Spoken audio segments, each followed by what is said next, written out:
Hey, what's up, my Dragon Legion? How y'all been? So there, Dragoons, since I just got done doing an update video of my Kagero Do deck profile, I figured now I also catch up with another deck that I kind of haven't been really showing that often on this channel for quite some time. And this video is going to be a update video of my current Lawkeeper Kagero deck profile. Now, the deck has gone through quite a bit of changes. The Lawkeeper is still a good and still aggressive card. Now, unlike Doe, how it's a little bit more defensive, Lawkeeper is just straight up aggressive in your face style. It just gets in there very well. It just binds your opponent's rear guards like there's no tomorrow, and it's all about getting in there, going straight for the Vanguard, getting that 6 damage as fast as you possibly can. No questions asked, no matter who your opponent is. Just go around and just go out crazy like a madman. Man with a couple of machine guns, all that crazy good stuff. So the deck has gone through quite a bit of changes, and I kind of like the way how the deck is right now at the moment. And let's get right straight to the deck right now, shall we, Dragoons? Alright, start off with the starting Vanguard is 1 Lizard Soldier Conroe. Conroe is Conroe, usability, all that good. Conroe, your idea forerunner for any Kagero deck right now, except for Steel Dragons and Amber Dragons right now at the moment. Well, maybe Steel Dragons, I take that back. It can work in Steel Dragons, I believe. I think right now Conroe is currently banned in the OCG right now, so it may happen very soon. He may get banned in TCG, so I think right now he's still legal, but if he does get banned, worst case scenario, we'll just replace him with a Red Pulse Draco Kid, and the deck should be just fine right there, in my opinion. Although, as a fellow Conroe lover, I will say I will miss him when he gets banned, which is sucky, I should say. And then for the trigger lineup, we got the 4 heals, cause it's heal triggers. No explanation needed what the heals all for. And for the rest of the triggers, most Lawkeeper Kagero deck profiles, normally we see 8 criticals and 4 draws. But in my deck, it's kind of a little bit different. I normally do the 6 draws. If I can do it line up better. There we go. And 6 criticals. Now, the reason why I do this lineup right here instead of the 8... The reason I do 6-6 instead of 8-4, like most Lawkeeper decks normally do, is because with this deck right here, I want to be able to draw into my Lawkeeper as fast as I possibly can. Lawkeeper alone does a great job doing what he's supposed to do, and you still get to see the amount of critical triggers you want to see anyways. And it's very important that you draw into your resources and your stuff very importantly. Like the one flaw I see with this deck. The one flaw I deal with this deck every time I play 8 critical 4 draw is that I don't often get that Lawkeeper as fast as I wanted to. Like there's been a couple of times where I felt this close of losing all my Lawkeepers. Like I lost 3 Lawkeepers during a drive damage check as such.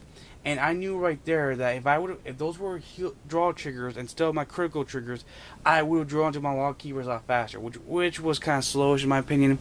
So I think with Lawkeeper for quite some time, I'm going to be sticking with the 6-6 for now. So that's right there is the trigger lineup.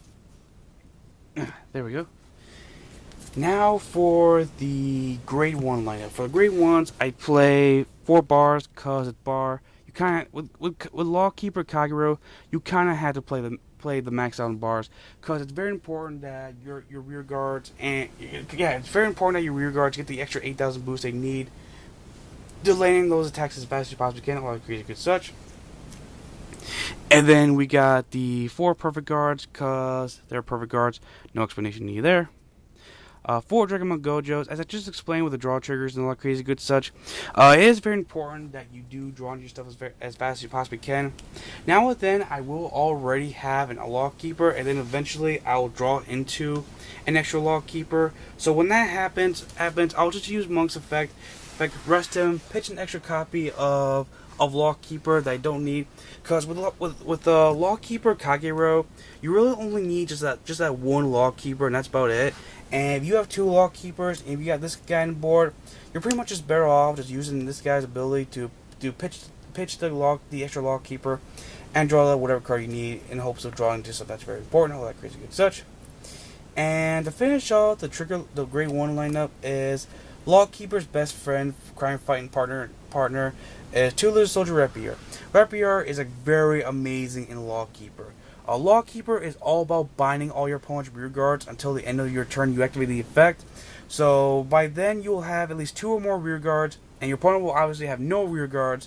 So when that happens, this guy gives your Lawkeeper the extra huge amount of boost he needs.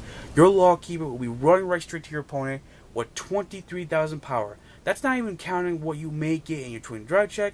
And even if your Lawkeeper's attack still does not land the attack, depending on what you have for the rest of your rear guards and such, followed by the fact depending on what you get on your twin drive, you can just still be able to pull off massive huge attacks on your opponent and just get off with some huge massive damage on your opponent right there on the spot on the board. So that's why I think that's why I apologize. That's why I think the way it is with the grade 1s is pretty good right there. I don't think any real changes is really necessary for right now at the moment. I think for the grade 1s it's pretty much perfect right there in my opinion. And that right there was the grade 1s. For the grade 2s, I'm playing a total of 7. Hang on. There we go. I'm playing a total of 7 grade 2 10k vanillas. Now, what the goal of Lawkeeper Kagero is? The objective goal of Kagero Lawkeeper is to have as much big, huge dudes as you possibly can on the board, and just landing those attacks as fast as you possibly can. And by doing so, it'll help you establish control on the board, and it'll help you establish getting that huge aggressiveness. There's knowing that huge aggressiveness of domination that I really need in all crazy good such. And by playing 7 of these guys, it wouldn't make a big deal if I end up making this guy or that guy into my grade 2 Vanguard before I get to the Lawkeeper good such. So I can still have some 10k grade 2 vanillas to get in there very well. So this is pretty much good right here. You kind of really need to, in my opinion, you kind of really need this in order to get the amount of power you need to have the amount of pressure down your opponent's spine. And that's what's going good right now at the moment. And next I play 2 Berserk Dragons. Now, even though this deck is all about Lawkeeper and using Lawkeeper's skill to get rid of those rear guards, all that crazy good such, it is very important that you do have a Berserk Dragon back you up for many reasons. One, they could have that one annoying rear guard that they will never get retire out of Lawkeeper's effect for obvious reasons. And 2, they'll have that one annoying rear guard that will annoy the crap out of you, and you want to get rid of it as fast as possibly can. So in case Lawkeeper does not get in there to do so, you have Berserk Dragon to get rid of that annoying rear guard, which is fantastic. And next, to finally finish off the grade 2s, we have 2 Bellicossi Dragons. Now, Bellicossi Dragon, it's definitely a really likable card in this deck right here, because Lawkeeper only requires 1 card to counterblast in order to pull off his limit break. And if I can land in Bellicossi's skill, if I can land an attack out of Bellicossi Dragon, I can be almost guaranteed to always be able to use Lawkeeper's limit break skill almost every turn I use the effect of Bellicossi Dragon, which is very fantastic. So it's a card I definitely really like to have. And it's very essential that you have this card because you have the Lawkeeper, you got Berserk Dragon, and you have the Conroe, all that crazy good such. So Bellicossi Dragon is definitely a great, reliable card to have when you do your crazy such with. And that's it for the grade 2s. Now for the grade 3s. I play 4 copies of Dual Axe Arch Dragon. Now Dual Axe Arch Dragon, just in case, all he's there for is a backup to your 10k vanillas right here. All he is your ideal grade 3 rear guard like good such. You'll be buying some rear guards with Lawkeeper's skill. So when that happens, when you have this guy on the board while Lawkeeper has your Vanguard guard, this guy will become a 13 beater, just ready to munch down your opponent as well right here. So this guy right here just also helps you establish control on board. If you don't call him as a rear guard circle, it's not the end of the world. And if you do ride into him, that's also not the end of the world. He's also a pretty good substitute until you get your Lawkeeper on the board right here. Like he is a pretty good Vanguard, but he's better off as a rear guard in my opinion right here. But once you get Lawkeeper rolling and you have this guy as your rear guard, you can just make your opponent's assault really, really good right there all day long. And of course, to finish off the entire deck profile, your ideal game-winning card, and that is 4 copies of Dragonic Lawkeeper. Yeah, buddy. Now, for those who do not know what Lawkeeper is, or do not remember Lawkeeper, Lawkeeper says he has Limit Break 4, bind counterblast 1 card, bind all your opponent's rear guards, and at the beginning of the end phase of that turn, your opponent chooses up to 4 face-up cards that were binded by this effect from his or her bind on zone, call them to a separate rear guard circle, and put all other cards that were bind with this effect into the drop zone. Also, when his unit attacks, if the number of rear guards your opponent has is 2 or less, this unit gets plus 3,000 power until the end of that battle. So what you do with Lawkeeper is you use his ability, counterblast only 1 card.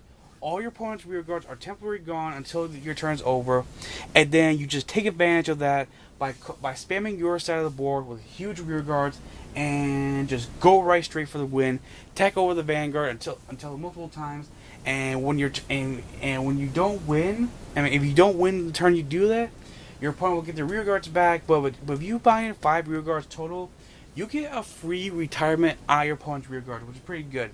The one thing that does kind of suck with Lawkeeper, what we all have to keep in mind, is that when your opponent does get his or her rear guards back, your opponent gets to decide which rear guard circle those cards go to.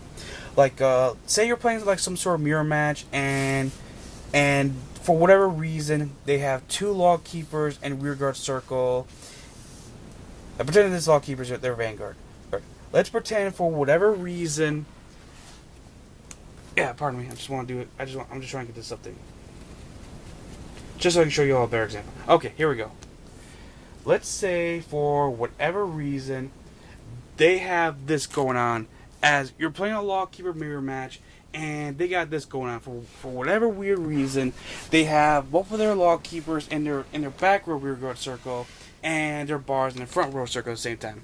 If you were to use Lawkeeper's ability to bind all their rear guards, and if you do not win the turn you do this, they can decide where their rear guards will go to. So instead of putting Lawkeeper in a back row circle, like I know they can swap circles, but please bear with me. Please bear with me. They can just swap circles and put Lawkeeper in the front row circle and the bars and the back row circles, and they can just make up for your mistake and just have a positive good feel on their own out of nowhere. So keep in mind, be careful when you use Lawkeeper's ability, and when you use Lawkeeper's ability, go for the win. Do not hesitate.